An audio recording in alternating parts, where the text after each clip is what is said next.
નમસ્કાર દર્શક મિત્રો, વિડીયોમાં તમારું સ્વાગત છે। જોઈ લઈએ આજના દેશ અને દુનિયાના તાજા અને મહત્વના સમાચાર સામે આવ્યા છે।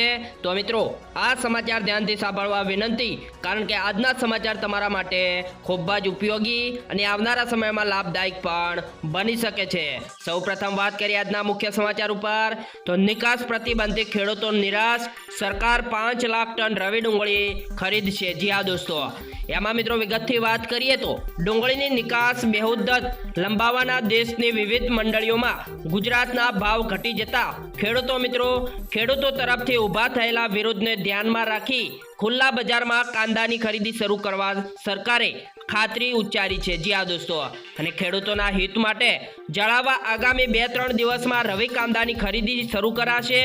અંદાજે 5 લાખ ટન કાંદાની ખરીદી કરવામાં આવશે એમ સરકાર વતી જણાવવામાં આવ્યું છે। દેશના કેટલાય શહેરોમાં ઊંચા ભાવને ધ્યાનમાં રાખી સરકારે ડુંગળીની નિકાસ પરનો પ્રતિબંધ બેમુદ સુધી લંબાવવા ગયા સપ્તાહમાં નિર્ણય કર્યો છે। જી હા દોસ્તો, ત્યાર પછીના જોઈએ મિત્રો આગળ મહત્વના સમાચાર। તો બીજા એક સૌથી મહત્વના સમાચાર મળી રહ્યા છે કે હાફૂસ કેરીના મબલક ઉત્પાદનની અસર, ભાવ 40% જેટલો ઘટ્યો। જી હા દોસ્તો, એમાં વિગતથી વાત કરીએ તો અમદાવાદ ગુજરાતમાં કાળઝાળ ગરમીની શરૂઆત થઈ ગઈ છે। ત્યારે મિત્રો અમદાવાદીઓ માટે સારા સમાચાર એ છે કે આ વર્ષે હાફૂસ કેરીની બજારમાં આગમન થઈ ગયું છે અને ગત વર્ષની તુલનામાં આ વર્ષે મિત્રો હાફૂસ કેરીનો ભાવ 40% જેટલો ઓછો છે અને મહારાષ્ટ્ર અને દક્ષિણ ભારતમાં હાફૂસ કેરીનો મબલક આવક એટલે કે પાક ઉત્પાદન આ વર્ષે મિત્રો કેરીના ભાવમાં જબરજસ્ત ઘટાડો જોવા મળ્યો છે। જી હા દોસ્તો, અને વાત કરીએ તો કેરીના વેપારીઓને જણાવ્યા પ્રમાણે આ વર્ષે હાફૂસ કેરીઓના ભાવમાં હજુ ઘટાડો થાય તેવું મિત્રો પૂરેપૂરું અનુમાન છે અને ગત વર્ષની તુલનામાં હાલ કેરીનો ભાવ અડધો થઈ ગયો છે અને હાલ 1 કિલો કેરીનો ભાવ 200 રૂપિયા જેટલો ગત વર્ષના આ જ સમયગાળામાં 400 રૂપિયા પ્રતિ કિલોગ્રામ જેટલો હતો।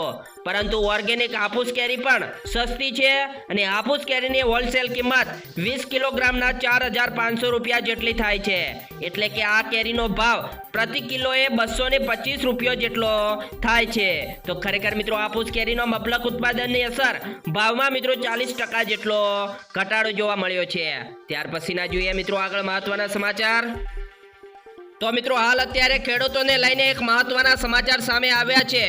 ગુજરાતના ખેડૂતોને મોબાઈલ લેવા માટે સરકાર આપશે પૈસા, લોકોને તો તરત મોજ પડી ગઈ। જી હા દોસ્તો, એમાં મિત્રો વિગતથી વાત કરીએ તો ગુજરાત સરકારના કૃષિ અને સરકાર વિભાગ દ્વારા વિવિધ સહાય યોજના અમલમાં મૂકવામાં આવી છે અને આ યોજના અંતર્ગત ખેડૂતોને તેનો લાભ આપવામાં આવશે અને ગુજરાતના તમામ ખેડૂતો આ યોજનાનો લાભ લઈ શકશે। જી હા દોસ્તો, વાત એમ છે કે ઘણી યોજનાઓ એવી પણ હોય છે જેના વિશે ખેડૂતો પાસે પૂરતી જાણકારી નથી હોતી, પરંતુ તમારી પાસે પણ જો સરકારી યોજના અંગે જાણકારીનો અભાવ હોય તો ચિંતા ના કરશો મિત્રો। સરકાર તરફથી ફોન સહાય યોજનાની આજે અમે આપણે ખેડૂતો માટેની અમલી ખેડૂતો માટે સ્માર્ટફોન ખરીદવા માટે સહાય અંગે વિગતો જણાવીશું। જી હા દોસ્તો, અને મિત્રો આ યોજના અંગે અમે આપણે સંપૂર્ણ જાણકારી પણ આપીશું, જેના વડે તે દરેક ખેડૂતો સ્માર્ટફોન ખરીદવા માટે સહાય યોજનાનો લાભ લઈ શકે। શું તમે પણ ગુજરાતના ખેડૂત છો તો મિત્રો 15,000 સુધીનો ફોન ખરીદો અને 100,000 સુધીની સહાય મળશે। જી હા દોસ્તો, એમાં મિત્રો અરજદાર ખેડૂત તરફથી ખેડૂત પોર્ટલ પર અરજી સંબંધિત ખેતી વિસ્તરણ અધિકારી તાલુકા અમલીકરણ અધિકારી દ્વારા ચકાસણી કરીને અરજીની યોગ્યતા અયોગ્યતા નક્કી કરવામાં આવશે। ત્યાર પછી તમને 15,000 સુધીની સ્માર્ટફોન મળશે અને 6,000 સુધીની સહાય પણ મળશે। જી હા દોસ્તો, તો ખરેખર ખેડૂતોને લઈને એક મહત્વના સમાચાર સામે આવ્યા છે। ત્યાર પછી જોઈએ મિત્રો આગળ મહત્વના સમાચાર। હવે મિત્રો વાત કરીએ તો દીકરીઓને લઈને બીજા એક સૌથી મોટા સમાચાર મળી રહ્યા છે। દીકરીઓને શિક્ષણ માટે સરકાર તરફથી 50,000 રૂપિયાની સહાય, ગુજરાત સરકારે મોટી યોજના શરૂ કરી છે। ખરેખર મિત્રો દીકરીઓને શિક્ષણ માટે 50,000 રૂપિયાની સહાય ગુજરાત સરકાર આપશે। વાત કરીએ તો મિત્રો વિગતવાર નમોલક્ષી યોજના, ગુજરાતની વિદ્યાર્થીઓને આ યોજના દ્વારા ધોરણ 9 અને ધોરણ 10 માં વાર્ષિક 10,000 શિષ્યવૃત્તિ મળશે અને આ યોજના દીકરીઓને ભણાવવા માટે અને તેમને આગળ લઈ જવા માટે અને બહાર પાડવામાં આવશે અને છોકરીઓને પૂરતું અને ઉચ્ચ ગુણવત્તાનું પોષણ, આરોગ્ય મંડળ અને શિક્ષણ મળે તેની મિત્ર ખાતરી આપવા માટે સરકાર નમો લક્ષ્મી યોજના લાવી છે અને આ પહેલ હેઠળ ધોરણ 9 અને 10 ના નોંધાયેલી છોકરીઓ વાર્ષિક 10,000 રૂપિયા મળશે અને 11 અને 12મા ધોરણમાં નોંધાયેલી છોકરીઓને 15,000 રૂપિયા મળશે અને ગ્રેડ 9 થી 12માં ખાનગી અને સરકારી ભંડોળવાળી સંસ્થાઓમાં નોંધણી કરાયેલી કિશોર વ્યવસ્થાની મહિલાઓને તેમના 4 વર્ષના શાળાકીય શિક્ષણ માટે રૂપિયા 50,000 મળશે. તો ખરેખર મિત્રો દીકરીઓ માટે મહત્વના સમાચાર આવી રહ્યા છે કે ધોરણ 12 પછી 50,000 રૂપિયા મળવા પાત્ર છે. ત્યાર પછીના જોઈએ મિત્રો આગળ મહત્વના સમાચાર. તો બીજા એક સૌથી મહત્વના સમાચાર મળી રહ્યા છે. દિલ્હીમાં નવા ઝોનનો આશંકા. એલજી સક્સેનાની સ્પર્શતા જેલમાંથી સરકાર ચલાવી શકાશે નહીં. જી હા દોસ્તો, એમાં મિત્રો વિગતથી વાત કરીએ તો દિલ્હી લીકર પોલીસ કેસમાં દિલ્હીના મુખ્યમંત્રી અરવિંદ કેજરીવાલ હાલ ઈડીના કસ્ટડીમાં છે અને તેઓ જેલમાંથી સરકાર ચલાવી રહ્યા છે. હવે સ્થિતિ અંગે ચર્ચા જોર પાડ્યું છે કે જેલમાંથી દિલ્હીનો વહીવટ કરવા કેટલો યોગ્ય છે. જો કે આ મુદ્દે દિલ્હીના લેફ્ટનન્ટ ગવર્નર વિક સેક્સના નિવેદનથી રાજ્યમાં કંઈક નવા ઝોનની આશંકા વ્યક્ત કરવામાં આવી છે અને દિલ્હીના એલજીવીકે સક્સેનાએ બુધવારે સ્પષ્ટ કર્યું કે જેલમાંથી સરકાર ચલાવી શકાશે નહીં અને દિલ્હીના એલજીવીકે સક્સેના બુધવારે એક કાર્યક્રમમાં કહ્યું છે કે હું દિલ્હીના લોકોને ખાતરી આપવા માંગુ છું કે સરકાર જેલમાંથી નહીં ચાલે. એલજી આપવા માંગુ છું કે સક્સેનાની આ ટિપ્પણી એવા સમયે આવી છે કે જ્યારે સીએમ કેજરીવાલ તાજેતરમાં જ ઈડીની કસ્ટડીમાં જ 2 સરકારી આદેશો આપ્યા પણ હતા. ત્યાર પછીના જોઈએ મિત્રો આગળ મહત્વના સમાચાર. તો હવે મિત્રો વાત કરીએ તો સોનું થયું મોંઘું, ચાંદીની કિંમતમાં ઘટાડો. જાણો મિત્રો આજનો નવો ભાવ. તો વાત કરીએ વિગતવાર. આજે સોના ચાંદીના નવી કિંમતો જાહેર થઈ ગઈ છે. બુધવારે સોનું થોડું મોંઘું થયું છે, પરંતુ બીજી તરફ ચાંદીની કિંમતમાં આંશિક ઘટાડો નોંધાયો છે.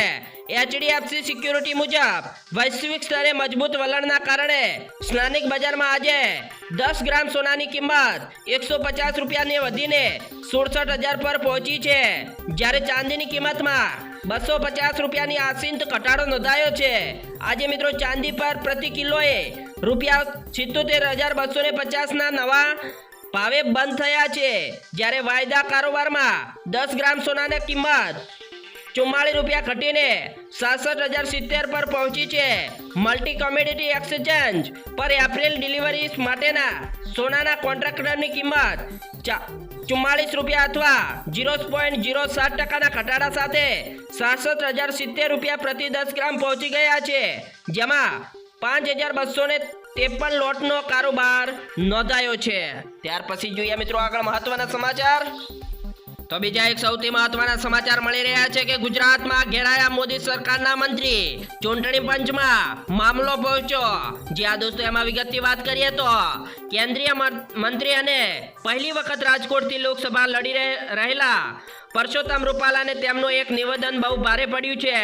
એટલું ભારે કે માફી માંગ્યા છતાં પણ વિરોધ શાંત થવાનું નામ નહીં લઈ રહ્યો.